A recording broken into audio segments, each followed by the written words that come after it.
નમસ્કાર મિત્રો, આજનું વ્યક્તિ વિશેષ. Welcome to our YouTube channel education with Dave sir. જલ્દીથી વિડીયોને લાઇક કરો, શેર કરો અને સબસ્ક્રાઇબ કરો. ચાલો આજે એક એવા માણસની વાત કરીએ જેમના માત્ર એક વિચારે આખી દુનિયાની સમજને હલાવી દીધી હતી. આ વાર્તા છે નિકોલસ કોપરનિકસની, જેણે ખરેખર પૃથ્વીને એના સ્થાનેથી ખસેડી દીધી. સદીઓ સુધી બસ એક જ વિચાર, એક જ માન્યતા હતી: પૃથ્વી બ્રહ્માંડનું કેન્દ્ર છે અને બધું જ આપણી આસપાસ ફરે છે.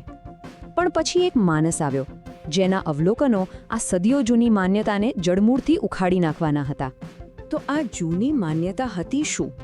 જરા એ સમયની કલ્પના કરો, જ્યારે બધા જ એવું માનતા હતા કે આપણી પૃથ્વી બ્રહ્માંડનું કેન્દ્ર છે. એરિસ્ટોટલ અને ટોલેમીનું આ ભૂકેન્દ્રીય મોડલ માત્ર એક વૈજ્ઞાનિક સિદ્ધાંત નહોતો. ના, આ તો એક એવી માન્યતા હતી જેણે લોકોની વિચારસરણી પર સદીઓ સુધી રાજ કર્યું હતું. અને બસ આ જ માહોલમાં એન્ટ્રી થાય છે નિકોલસ કોપરનિકસની. પોલેન્ડમાં જન્મેલા આ માણસના મનમાં જે જિજ્ઞાસા હતી ને, એ જ બ્રહ્માંડમાં આપણા સ્થાનની આખી વ્યાખ્યા બદલી નાખવાની હતી. કહેવાય છે કે એ બાળપણથી જ ખૂબ મહેનતુ હતા અને વિજ્ઞાનમાં તો એમને ગજબનો રસ હતો. તો ચાલો એમના જીવનની સફર પર એક નજર નાખીએ. શરૂઆત થઈ પોલેન્ડથી, પછી એ પહોંચ્યા ઇટાલી ઉચ્ચ અભ્યાસ માટે. અને ત્યાં એમણે શું શું ન શીખ્યું: ખગોળશાસ્ત્ર, ગણિત, ફિલોસોફી અને ધર્મ પણ. આ બધા વિષયોના જ્ઞાને જ એમને એક એવો અનોખો દૃષ્ટિકોણ આપ્યો જે બીજા કોઈ પાસે નહોતો. કોપરનિકસના જીવનની સૌથી રસપ્રદ વાત કદાચ આ જ છે. એ બે અલગ અલગ દુનિયામાં જીવતા હતા. એક તરફ એ એક માનવવંતા ડૉક્ટર હતા, એક શ્રદ્ધાળુ પાદરી હતા જેમની ઇજ્જત આખો સમાજ કરતો હતો. પણ એ જ સમાજની માન્યતાઓને એ પડકારવાના હતા. પણ આ માન સન્માનવાળા જીવનની પાછળ એક જુસ્સો હતો, એક રહસ્ય હતું, અને એ હતું રાતનું આકાશ. વર્ષો સુધી એમણે જે શાંતિથી આકાશનું અવલોકન કર્યું ને, એ જ એમની ક્રાંતિનો પાયો બન્યો. વિચારો, દિવસભર એક પાદરી તરીકેની બધી ફરજો નિભાવવાની, અને પછી રાત્રે જ્યારે આખી દુનિયા સૂઈ જાય ત્યારે એમની નજર તારા ઉપર મંડરાતી હતી. એમનો જે પણ ફાજલ સમય હતો એ બધો જ બ્રહ્માંડના રહસ્યોને જાણવામાં જતો હતો. આને કહેવાય સમર્પણ. અને આ કંઈ હવામાં તુક્કા નહોતા. એમણે એક પ્રોપર વૈજ્ઞાનિક પદ્ધતિ અપનાવી હતી. પહેલાં તો રાત્રે આકાશનું અવલોકન કરવાનું, પછી એમને પાસે ક્વોડ્રન્ટ નામનું એક સાધન હતું જેનાથી એ તારાઓની સ્થિતિ માપતા. પછી ગ્રહોની ગતિના જે જૂના કોષ્ટકો હતા એનો ઊંડો અભ્યાસ કર્યો. આ બધું કર્યા પછી જ એ એક નવા સિદ્ધાંત પર પહોંચ્યા.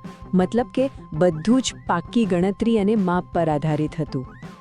દાયકાઓની મહેનત પછી આખરે એ એવા નિષ્કર્ષ પર પહોંચ્યા જેણે ઇતિહાસ બદલી નાખ્યો. અને એ હતો એમનો ક્રાંતિકારી સૂર્યકેન્દ્રી સિદ્ધાંત. તો શું હતો આ સૂર્યકેન્દ્રી સિદ્ધાંત? વાત એકદમ સાદી હતી, પણ એની અસર બહુ મોટી હતી. એમણે કહ્યું કે બ્રહ્માંડનું કેન્દ્ર પૃથ્વી નથી, પણ સૂર્ય છે. અને આપણી પૃથ્વી એ તો સૂર્યની આસપાસ ફરતા બીજા ઘણા ગ્રહો જેવો જ એક ગ્રહ છે.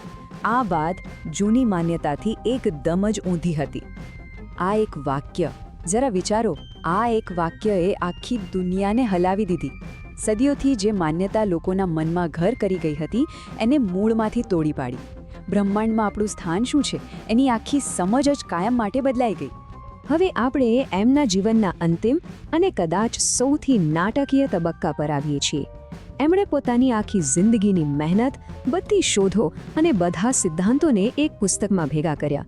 એક એવું પુસ્તક જે વિજ્ઞાનનો ચહેરો બદલી નાખવાનું હતું. આ પુસ્તકનું નામ હતું ડે રેવોલ્યુશનિબેસ ઓર્બિયમ કોલેસ્ટિયમ. એમના જીવનભરની મહેનતનું આ પરિણામ હતું. અને એ સમયે જ્યારે વિજ્ઞાન અને ધર્મની માન્યતાઓ એકદમ મજબૂત હતી, ત્યારે એની વિરુદ્ધ જઈને આવું પુસ્તક પ્રકાશિત કરવું એ ખરેખર ખૂબ જ હિંમતનું કામ હતું. અને હવે કથાનો અંતિમ ભાગ શરૂ થાય છે. નુરનબર્ગથી એક સંદેશવાહક ઘોડા પર સવાર થઈને નીકળ્યો. એના હાથમાં હતી એ પુસ્તકની પહેલી નકલ, અને એને પહોંચાડવાની હતી એના લેખક સુધી, જે પોતાના જીવનની અંતિમ ક્ષણો ગણી રહ્યા હતા. બસ એ દ્રશ્યની કલ્પના કરો. કોપરનિકસ મૃત્યુશૈયા પર છે, લગભગ અર્ધ બેભાન અવસ્થામાં. અને ત્યારે એમના જીવનભરના સંઘર્ષનું ફળ એમના હાથમાં મૂકવામાં આવે છે.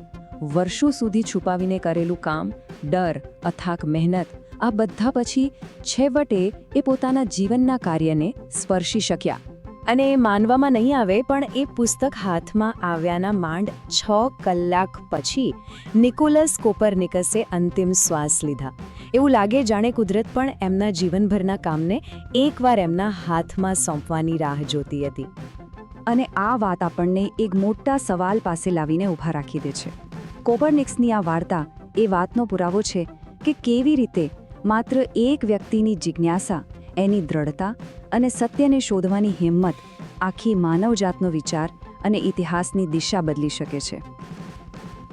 પૂરો વિડિયો જોવા બદલ આપનો આભાર.